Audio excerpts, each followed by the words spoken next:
Morning. आज हम लोग इस वीडियो में परावर्तन के नियम के बारे में पढ़ेंगे। परावर्तन क्या है, प्रकाश की परिभाषा, प्रकाश के परावर्तन के बारे में हमने पहले वीडियो में आपको बताया था। आज हम लोग यहाँ अध्ययन करेंगे प्रकाश के परावर्तन का नियम। तो प्रकाश के परावर्तन के नियम में हमने यहाँ एक समतल दर्पण लिया है। समतल दर्पण जिसको हम लोग कहते हैं प्लेन मिरर।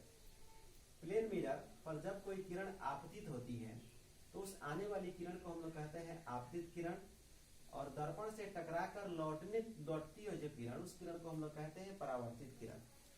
तो आपतित किरण को और परावर्तित किरण को हमने यहाँ समझ लिया कि आने दर्पण पर जो किरण आपतित होती है उस किरण को कहते हैं आपतित किरण, और दर्पण से टकरा करके जो किरण लौटती है उस किरण को कहते हैं हम लोग परावर्तित किरण।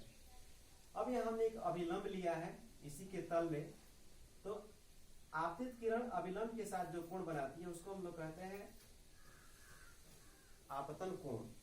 आपतित किरण अभिलंब के साथ जो कोण बनाती है उस किरण को हम लोग किस नाम से जानते हैं, आपतन कोण। और लौटने वाली किरण अभिलंब के साथ जो कोण बनाती है उस कोण को हम लोग कहते हैं परावर्तन कोण। तो आपतन कोण को आई से सूचित किया जाता है और परावर्तन कोण को आर से सूचित किया जाता है, यानी एंगल ऑफ इंसिडेंस और एंगल ऑफ रिफ्लेक्शन। तो परावर्तन के दो नियम होते हैं। परावर्तन के कितने नियम हैं? दो। आपतन कोण परावर्तन कोण के बराबर होता है। आपतन कोण किस कोण के बराबर होगा? परावर्तन कोण, यानी कोण आई कोण आर के बराबर होगा। प्रकाश के परावर्तन का दूसरा नियम कि आपतित किरण, परावर्तित किरण तथा आपतन बिंदु पर अभिलंब तीनों एक तल में होते हैं। यानी आपतित किरण, परावर्तित किरण तथा आपतन बिंदु पर अभिलंब तीनों एक तल में होते हैं। इसके बाद हम लोग यहाँ अध्ययन करेंगे गोलीय दर्पण, एस्फेरिकल मिरर। एस्फेरिकल मिरर से तात्पर्य है, इसके नाम से ही स्पष्ट है कि गोलीय दर्पण स्पष्ट रूप से किसी खोखले गोले का एक भाग है, यानी गोले से काटा हुआ भाग। जैसे यहाँ एक समझिए, हमने यहाँ एक गोला लिया, इस गोले से हम लोग किसी भी तरह से जैसे चाहे वैसे इसमें से हम लोग काट सकते हैं। तो इसी प्रकार के गोले से कटा हुआ भाग गोलीय दर्पण है। किसी गोले से, किसी खोखले गोले से कटा हुआ भाग ही कौन सा भाग है? गोलीय भाग। और इसी गोलीय भाग पर हम लोग किसी उपयुक्त पेंट से या सिल्वर नाइट्रेट AgNO3 या मर्क्यूरिक ऑक्साइड की परत का लेप चढ़ा करके और दूसरे भाग से प्रकाश का परावर्तन कराते हैं। तो यहाँ गोलीय दर्पण के बारे में हम लोग जानेंगे। गोलीय दर्पण कितने प्रकार के होते हैं? दो प्रकार के। गोलीय दर्पण कितने प्रकार के होते हैं? दो। एक को कहते हैं हम लोग अवतल दर्पण और दूसरे को कहते हैं उत्तल दर्पण। अवतल दर्पण को हम लोग कहते हैं कनकेव मिरर और उत्तल दर्पण को कहते हैं कन्वेक्स मिरर।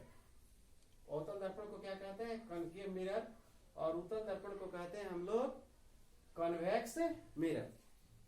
अब यहाँ हम लोग देखेंगे कि अवतल दर्पण और उत्तल दर्पण में अंतर क्या है। दोनों तो किसी न किसी गोले से कटे हुए भाग ही हैं, लेकिन अवतल और उत्तल में अंतर क्या है? बिल्कुल सरल तरीके से यहाँ हम समझेंगे कि अवतल और उत्तल में अंतर क्या है। दर्पण देख करके ही हम बताएंगे कि दर्पण कौन सा दर्पण उत्तल है और कौन सा दर्पण अवतल है। यानी जिस दर्पण के बाहर वाले सतह को, अब यहाँ देखिए बाहर वाला सतह कौन सा है और अंदर वाला सतह का है कौन सा है। यहाँ देख रहे हैं कि ये गोला है, तो गोले के अंदर का क्षेत्र ये आंतरिक भाग हुआ, और गोले के बाहर का भाग जो हो गया उसका बाहरी भाग हो गया। तो जिस दर्पण के बाहरी भाग पर पेंट किया गया हो या रंगा गया हो उस दर्पण को हम लोग कहते हैं अवतल दर्पण। यहाँ देख रहे हैं आप, इस दर्पण के बाहरी भाग पर पेंट किया गया है, बाहरी भाग को ही रचित किया गया है, तो इस दर्पण को हम लोग क्या कहते हैं? अवतल दर्पण, यानी कनकेव मिरर। इस दर्पण में देख रहे हैं, इस दर्पण के अंदर वाले भाग को रचित किया गया है, यानी अंदर वाले भाग को कलई किया गया है। इस दर्पण को हम लोग कहेंगे उत्तल दर्पण। तो अवतल दर्पण और उत्तल दर्पण में मुख्य रूप से पहचानने के लिए हम लोग देखेंगे कि दर्पण के किस भाग पर कलई की गई है। तो जिस दर्पण के बाहर वाले भाग पर कलई की गई रहती है उस दर्पण को हम लोग कहते हैं अवतल दर्पण। इसमें प्रकाश का परावर्तन भीतर वाले भाग से होता है, और जिस दर्पण के भीतरी भाग पर कलई की गई रहती है उस दर्पण में प्रकाश का परावर्तन बाहर से होता है। अब मुझे विश्वास है कि आप इसे अच्छी तरह से समझ गए होंगे। अब हम इसके बाद से आने वाले पॉइंट को अगले वीडियो में लेकर के आएंगे। तब तक के लिए धन्यवाद।